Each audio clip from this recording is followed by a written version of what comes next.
तो बहुत बहुत स्वागत है जोरदार तरीके से मेरे सभी 10+2 के जितने भी छात्र हैं। एग्जैक्टली सबसे पहले आप सब जोरदार तरीके से जाइए अपने बोर्ड एग्जाम में बेहतर करिए। बट बोर्ड एग्जाम के साथ अहम प्रश्न है कि सर बोर्ड के बाद मुझे सीयूटी भी देना है। इस देश की एक बड़ी परंपरा और मुझे लगता है कि इस बात को हमें गहराई से समझना भी चाहिए। समझना यह है कि 10+2 के साथ ही आपको अपने करियर को एक सही दिशा दे देनी है और ऑब्वियसली 10+2 के बाद आपके बहुत सारे सपने होंगे। फॉर एग्जाम्पल, आप एनडीए एग्जाम में जाना चाहते होंगे, आप जेई एग्जाम में जाना चाहते होंगे, आप नीट में जाना चाहते होंगे। बट पहले एक सुझाव जरूर हमें साथ में मिलता है। वो सुझाव होता है कि आपको फर्दर अपनी एजुकेशन को भी कंटिन्यू रखना चाहिए। अब फर्दर एजुकेशन का मतलब यह है कि बिना बैचलर डिग्री के आपका जीवन अधूरा है। तो आखिर बैचलर डिग्री पाने के लिए क्या हम नेक्स्ट ईयर वेट करेंगे या ऐसे गांव, देश, समाज, गली मोहल्ले के किसी डिग्री कॉलेज में एडमिशन करा के करस्पॉन्डेंस ग्रेजुएशन कर रहे होंगे? यार मुझे लगता है एक ही जीवन मिला है। एक अच्छे कॉलेज से जीवन जीना और पढ़ाई करना भी आपकी योग्यता को दर्शाता है और एग्जैक्टली वहां से जुड़ करके भी आप अपने फर्दर बेहतर भविष्य को देख सकते हैं। बट कहीं ना कहीं इस भ्रम की वजह से बहुत सारे कैंडिडेट ऐसे हैं जो इस तरह के एग्जाम में अपीयर ही नहीं होते, जिस एग्जाम का नाम है CUET, that mean common university entrance test आपका, जो कि ऑल इंडिया बेसिस पे हो रहा है। और मुझे लगता है बड़ा अच्छा सिस्टम आया। मुझे याद है मेरे जमाने में अलग अलग यूनिवर्सिटी के अलग अलग एंट्रेंस, अलग अलग फॉर्म भरो, अलग अलग पैसे खर्च करो। आज सारा सेंट्रलाइज सिस्टम है।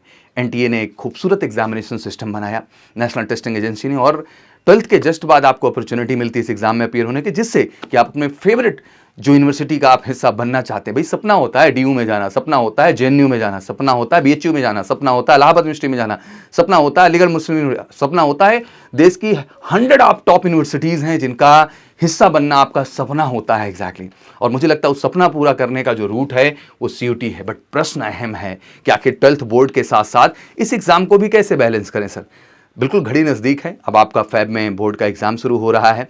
पहले मई में आपको सीयूटी का फर्स्ट एग्जाम देने का अवसर मिलेगा और उसके लिए फैब में आप फॉर्म अप्लाई कर रहे होंगे। दोनों के बीच बेहतर बैलेंस कैसे बनाएं, ये समझना अभी से जरूरी है। तो चलिए इस वीडियो में आज बिल्कुल छोटे से तरीके से आपको समझाते हैं कि कैसे इस कॉन्सेप्ट में आप बेहतर कमांड पाएं और कैसे बैलेंस करें 2026 में अपने बेहतर बोर्ड एग्जाम के स्कोर को भी और पहले सीयूटी में भी अपने टॉप स्कोर्स को शुरू करते हैं। अराउंड 15 लाख कैंडिडेट हर साल इस एग्जाम में अपीयर हो रहे हैं। लगातार कंसिस्टेंसी बनी हुई है। बड़ी खुशी मिलती है कि नाउ लोग इस प्रोसेस के बारे में अवेयर हो रहे हैं। बट 85% स्टूडेंट्स में बहुत लेट हैं। जैसे लेट का मतलब ये हुआ कि बोर्ड एग्जाम खत्म हुआ मार्च में जाकर के, तो जानकारी हुई तब तक फॉर्म ही निकल गया था कैंडिडेट्स का। बट मुझे लगता है कि आज ये कम से कम 15 लाख लोग अवेयर तो हुए जिन्हें पता है कि फॉर्म फैब में आ जाएगा और इसका एग्जाम में होगा। बोर्ड एग्जाम भी दे रहे हैं बट साथ ही उन्हें पता है कि उन्हें सीयूटी एग्जाम में भी बेहतर करना है, क्योंकि सीयूटी एग्जाम भी रास्ता है। बैचलर डिग्री में आज केवल बीटेक जाने के लिए आपके पास जेई एग्जाम ही रास्ता नहीं है, बल्कि आप सीयूटी के थ्रू भी वो रास्ता तय कर सकते हैं।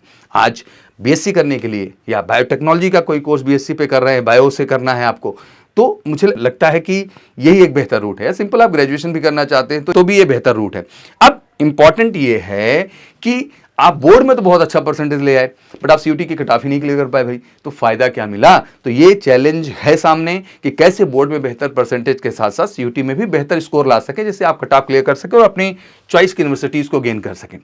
सबसे पहला मेथड है आपके लिए द इंटीग्रेटेड एनसीईआरटी मेथड। मुझे लगता है कि हम शायद इसको नारे के तौर पे लगाते रहते हैं हर समय।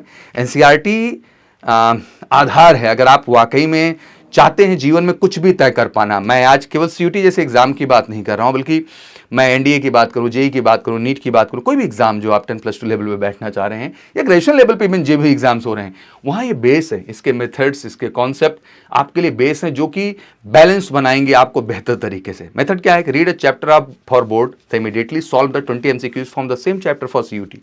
तो ऐसा कुछ अजूबा नहीं हो जाएगा। आप बोर्ड ओरिएंटेड पढ़ाई करिए, आप डिस्क्रिप्टिव जवाब लिखिए, आप डिटेल जवाब लिखिए सब्जेक्टिव तरीके से, नो इशू। बट पहले ध्यान रखना उस टॉपिक पे बेस्ड जो सीयूटी के क्वेश्चंस पूछे गए हैं प्रीवियस ईयर या MCQs, आप उनको जरूर लगाइए, क्योंकि मल्टीपल चॉइस क्वेश्चंस लगाने जरूरी हैं ऑब्जेक्टिव वर्जन के। तभी आप देख पाएंगे कि हाँ सीयूटी के दृष्टिकोण से भी आपका कॉन्सेप्ट उस पर क्लियर है कि नहीं। और इसमें केवल सिंपल एक स्टेप लेना है भैया, आपको क्वेश्चंस लगाने हैं जो आप नहीं लगा रहे हैं। आप केवल रोक लेते हैं, नहीं मुझे बोर्ड तक पढ़ना, नहीं बोर्ड पढ़िए, मुझे ऐतराज नहीं है, बट पहले आपको इनके क्वेश्चंस भी लगाने चाहिए। और आज भी जानते हैं फाउंडेशन का जमाना है। 10th के बाद बच्चा 11th 12th के थ्रू आउट स्टडीज में अपने केवल 11th 12th के टॉपिक नहीं पढ़ता है, क्योंकि आज 11th 12th का हर टॉपिक आपके एनडीए एग्जाम का टॉपिक है, जेई एग्जाम का टॉपिक है, नीट एग्जाम का टॉपिक। कोई टॉपिक थोड़ी ना अलग हो जाता है। अगर कॉन्सेप्ट अच्छे से काम कर लिए गए, एनसीईआरटी पे काम करके अगर आप प्रीवियस ईयर क्वेश्चन और एमसीक्यूज लगा रहे हैं इन कॉम्पिटिशन्स को, तो कोई बुराई नहीं हो जा रही। इससे आपका ब्रेन प्लस होता है, आप मजबूत होते हैं, कॉन्फिडेंट होते हैं और एग्जाम में आप बेहतर कर पाते हैं। और कमाल की बात कि जब मैं एनडीए जेईई नीट एग्जाम की बात करता हूं तो 11 12 दोनों का दबाव रहता है, और यहां पे देखें तो केवल 12th का है। दैट मीन जो 12th बोर्ड का सिलेबस है वही आपके सीयूटी का सिलेबस है, जिस पे आपको ख्याल करके चलना है। तो बिल्कुल कुछ अलग नहीं है, बिल्कुल वही है। और बड़ी अच्छी बात है कि स्टेप 2 में हमने लिखा 80-20 टाइम फार्मूला। आखिर 80-20 टाइम फार्मूला एग्जैक्टली है क्या? देखिए, तो सच है कि भाई 24 घंटे से 24 घंटे में डबल जिम्मेदारी आपके ऊपर है। कोर सब्जेक्ट इंपॉर्टेंट है, बिल्कुल, मैथ, फिजिक्स एंड केमिस्ट्री। किसी का फिजिक्स, केमिस्ट्री, बायोलॉजी हो सकता है, कॉमर्स वाले का कॉमर्स हो सकता है, आर्ट्स वाले का आर्ट्स हो सकता है। बट मेजरली अगर मैं साइंस स्ट्रीम की बात करूं, पीसीबी और पीसीएम की, तो मैथ, फिजिक्स, केमिस्ट्री, उसके साथ साथ फिजिक्स, केमिस्ट्री, बायोलॉजी, बायो के लिए। अब इन 3 के अलावा बिल्कुल डोमेन सब्जेक्ट्स भी 2 हो जाते हैं, जिसको हम सेक्शन 2 और सेक्शन 3 के तौर पे देखते हैं, जहां लैंग्वेज का एक पेपर है और जनरल एबिलिटी टेस्ट का है। एग्जैक्टली तो हम घबराते हैं, सर ये पार्ट तो हमने देखा ही नहीं बिल्कुल। तो नहीं भाई, अगर 80% टाइम यहां जा रहा है कोर सब्जेक्ट पे, तो 20% ये भी डिजर्व करता है। और ये बड़ी चीज़ नहीं, बहुत हाई फाई सिलेबस नहीं, नॉर्मल सिलेबस है। बस अच्छा गाइडेंस, अच्छा मटेरियल, अच्छा कॉन्सेप्ट, अच्छे तरीके से गाइडेंस मिल जाए तो आप बेहतर कर सकते हैं। और कमाल की बात है कि रामानुजम सीटी क्लासेस में उस चीज़ का हमने स्पेशली ख्याल रखा है, दोनों का बेहतर बैलेंस बनाने का। तो गोल इंश्योर योर डोमेन सब्जेक्ट, ये सच है, बट उसके साथ साथ आपको अपने एप्टीट्यूड और लैंग्वेज पे भी काम करते चलना है। Finally step 3, mastering the Ghosh section. भाई देखो, चैलेंज क्या है कि logical reasoning, current affair part, general ability, language तो चलो थोड़ा बहुत देखा भी, इंग्लिश पार्ट पे तो हमने काम किया है, बट सर ये तो एकदम बिल्कुल हटके हो जाता है। सोल्यूशन यही है भैया कि आपका एप्टीट्यूड पहले ही बहुत हाई, आप साइंस स्ट्रीम के छात्र हैं, आपके लिए इंटेलिजेंस पार्ट बहुत बड़ा नहीं, बस जरूरत है एक बार उस लेवल के सिलेबस को देख करके काम करने की, ठीक है ना। And this is where are spoken English and general aptitude classes help the most. इसलिए मैं हमेशा कहता हूं कि अपनी कम्युनिकेशन लैंग्वेज पे तो काम करते ही रहिए और जनरल अवेयरनेस में न्यूज़पेपर रीडिंग को अपने जीवन का हिस्सा बनाइए। संडे मॉक टेस्ट रिचुअल बहुत फायदेमंद है, बिकॉज फिर से वही बात कि every Sunday is entrance day for you. और उस दिन थोड़ा सा बोर्ड को अवॉइड करके सीटी ओरिएंटेड जितना आप काम करिए, मुझे लगता है कि आपको अच्छा लगेगा और आपको लगेगा कि आप एक नए बेस और कॉन्सेप्ट पे भी काम कर रहे हैं। गोल्डन रूल यही है, concept for board, speed for CUET. बस ये सिंपल सा फार्मूला ध्यान रखो। जो कॉन्सेप्ट आप पढ़ रहे हैं, ऑब्वियसली कॉन्सेप्ट बेस है, उससे आप बोर्ड में अच्छा परफॉर्म करेंगे। और अगर हम सीयूटी एग्जाम की बात करें तो कोई बोर्ड और सीयूटी एग्जाम का कॉन्सेप्ट अलग नहीं, वही टॉपिक है, वही कॉन्सेप्ट है, वही चीज़ है। यहाँ स्पीड की बात है, मतलब एमसीक्यूज इंपॉर्टेंट है आपको। ऑब्जेक्ट ज़्यादातर बच्चे फेल क्यों हो रहे हैं, एक ही कारण होता है, निर्धारित समय में वो उन क्वेश्चंस को कर ही नहीं पा रहे हैं। एग्जैक्टली यही वजह है जिससे वो कट ऑफ नहीं क्लियर कर पाते हैं। तो अगर आप अपनी स्पीड बढ़ाएं एमसीक्यूज के थ्रू तो आपको बहुत मदद करेगा। एंड कहते हैं बोर्ड में आपका परफॉर्मेंस आपकी अच्छी राइटिंग पे डिपेंड करता है, और सीयूटी में आपका जो है कितना फास्ट आप क्वेश्चन अप्रोच करते हैं इस पे डिपेंड करता है। Practicing writing long answers to clear your concept, but use elimination method to solve the MCQs faster. Elimination method का मतलब ये होता है कि देखते के साथ आपको चीजें समझ में आती हैं कि कहाँ तक क्या चीज सही है, क्या है, तो पहले 2 ऑप्शन तो हटा देने, तो सारी लड़ाई तो 2 ही ऑप्शन में होती है।